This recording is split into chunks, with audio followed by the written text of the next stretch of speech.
there's a mathematical principle called induction, which I think is quite interesting.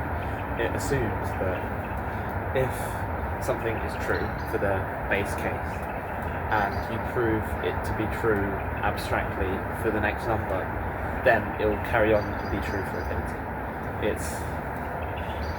That's a very grossly simplified version, but again, it demonstrates the point. And I think our beliefs are often like that. We see something happen once, our experience of something, whether good or bad, happens once, and we believe that will happen again until disproved often. So say you get rejected from one application, which is very common these days given how many people are applying for it. Very, very common. So let's say you get rejected for one, and then you assume because of that you're going to get rejected for the rest of them, which then stops you from applying. But then stopping you from applying is the only way to guarantee that belief. And in a way, that's what you're doing. You're trying to guarantee your belief to be true. Often our beliefs are made up of that, just one single experience, and then we assume for the rest of our life that this is exactly what's true. It can be annoying with other people, but this is why first impressions are so important, because people will generalize very quickly. Whether we meet somebody and we have to categorize them into friend or foe immediately.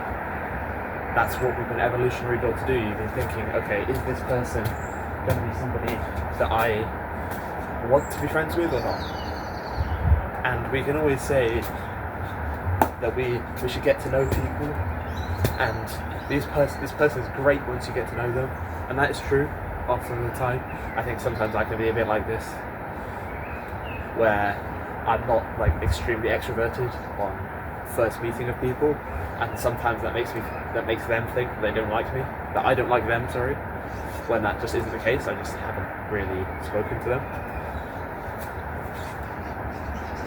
But yeah, our beliefs are often made up.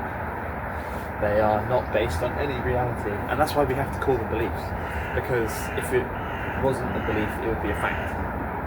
And you wouldn't get so emotional about a belief, because you could just point and say, look, the proof is there. Induction doesn't work all the time, because reality is never just what our one experience makes it to be. It's quite a complicated matter. Things will always be surprising. I remember I read a joke once. It was saying, somebody was saying, using a maths joke, if I love them at time 1, and I'll love them if I love them now, I love them before,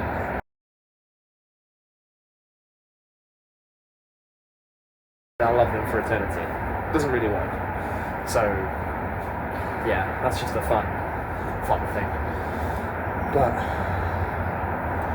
I think it's interesting the way beliefs are formed and how we reinforce them, because no one wants to be proven false.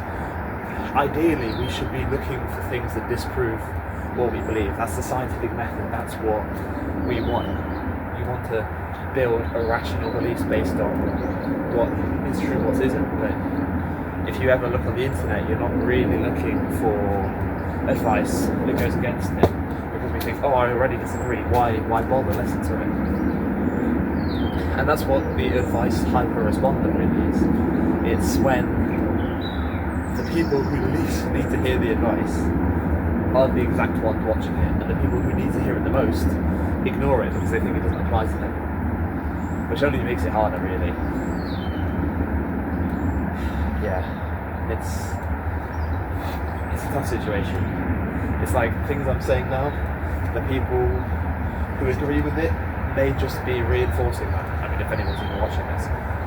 But the people that don't probably won't ever listen to any of the things that comes out of their mouth.